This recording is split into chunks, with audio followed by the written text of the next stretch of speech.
जुए वाली बहू की पहली रसोई। नंदिनी, तू अभी तक तैयार हुई या नहीं? ये क्या, तू अभी तक तैयार नहीं हुई? वो लोग आते ही होंगे अभी।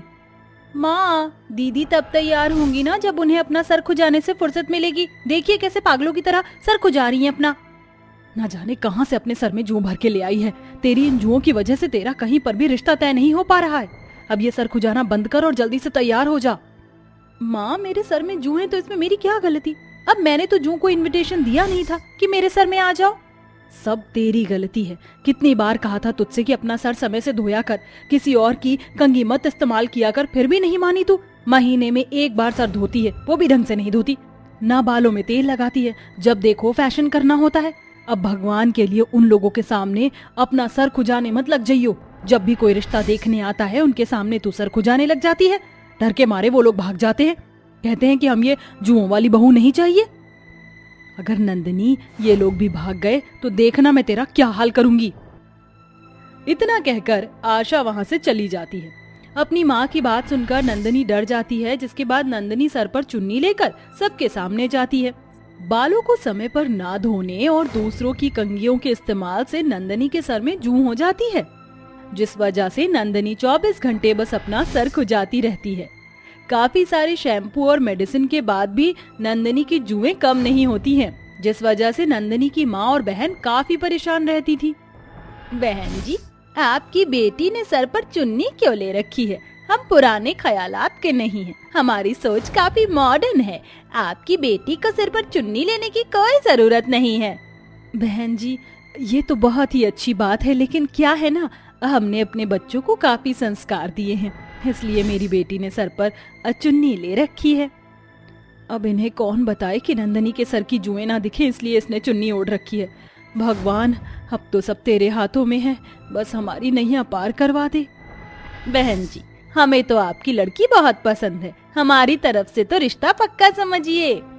कोयल की बात सुनकर आशा बहुत खुश हो जाती है। आशा की तो खुशी का ठिकाना ही नहीं होता, जिसके बाद आशा जल्द से जल्द शादी का मुहूर्त निकलवाती है और कुछ ही महीनों के अंदर नंदिनी की शादी हो जाती है। बहू, आज तुम्हारी पहली रसोई है। आज तुम अपनी पहली रसोई में हम सबके लिए खीर बनाना।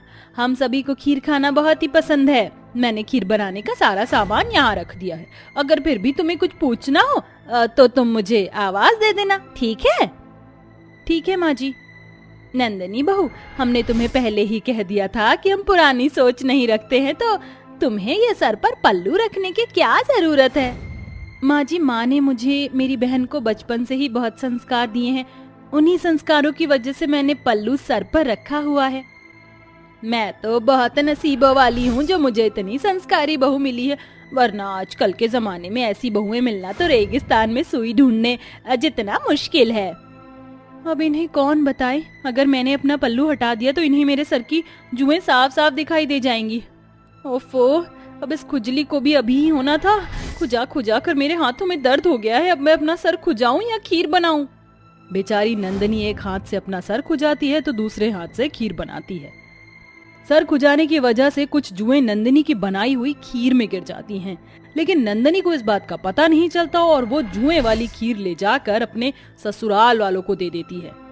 भाभी, खीर बहुत बढ़िया लग रही है, लगता है आज खीर खाने में मजा ही आ जाएगा। हाँ नंदिनी, खीर तो सच में बहुत अच्छी लग रही है।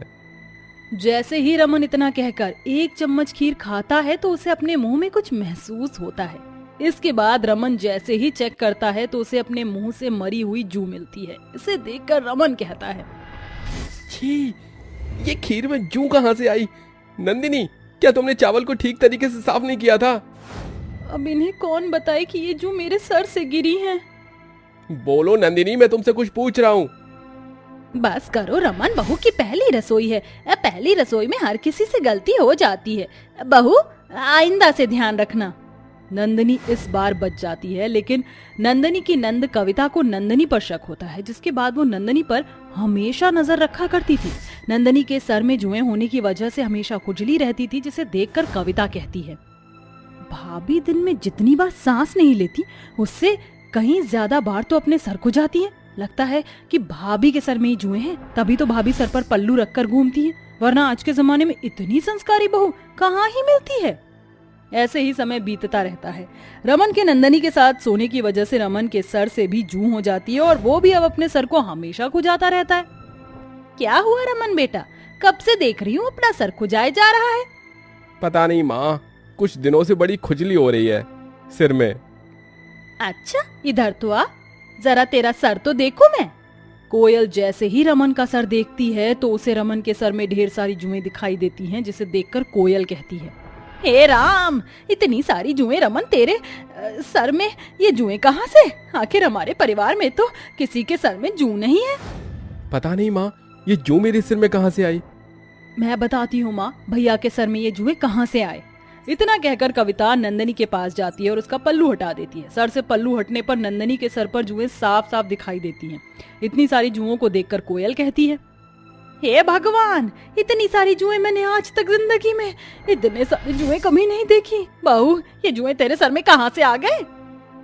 माँ, ये जुएं भाभी के सर में अभी से नहीं बल्कि शादी से पहले की हैं। भाभी सर पर पल्लू इसलिए रखकर नहीं घूमती थी कि ये संस्कारी है, बल्कि इसलिए रखकर घूमती थी ताकि इनके सर से जुएं हम में से किसी को ना दिखे। उस दिन खीर में भी भाभी की सर की जूं थी और भैया के सर में आज जो जुएं हो गई वो भी भाभी की वजह से हुई हैं। मुझे तो इनके पास खड़े होने से भी घिन आ रही है। अगर मैं इनके पास थोड़ी देर और खड़ी रही तो मेरे सर में भी जुएं हो जाएंगी। भाभी, आप तो मुझसे दूरी रहा कीजिए। कविता की बात सुनकर नंदनी को बहुत शर्म महसूस होती है और उसे उसकी आंखों में आंसू आ जाते हैं कि तभी कोयल कहती है, चुप कर कविता, अगर नंदनी के सर में जुएं हैं तो इसमें इस बेचारी की क्या गलती है? अब इसने तो जुएं लाकर अपने सर में खुद नहीं डाली होंगी ना। शर्म की वजह से इसने हम सबसे झूठ बोला। बहू तू फिक्र मत कर, मेरे पास कुछ घरेलू रामबाड़ इलाज है जिससे तेरे सर की जुएं हमेशा हमेशा के लिए चली जाएंगी। जिसके बाद कोयल नंदनी के सर में रोज रोज नींबू के रस और नारियल का तेल और कपूर को मिलाकर लगाया करती थी और रोज जुओं की कंघी करती थी, जिससे कुछ ही दिनों में नंदनी की जुएं हमेशा हमेशा के लिए खत्म हो जाती हैं। जिसके बाद अब नंदनी ना तो किसी दूसरे की कंघी यूज करती थी और हफ्ते में 3 से 4 बार अपना सर अच्छे से धोती थी और अपने बालों का काफी अच्छे तरीके से ध्यान रखती है, जिससे अब कभी भी नंदनी के सर में जुएं नहीं होती और वो खुशी खुशी अपनी शादीशुदा जिंदगी जीती है।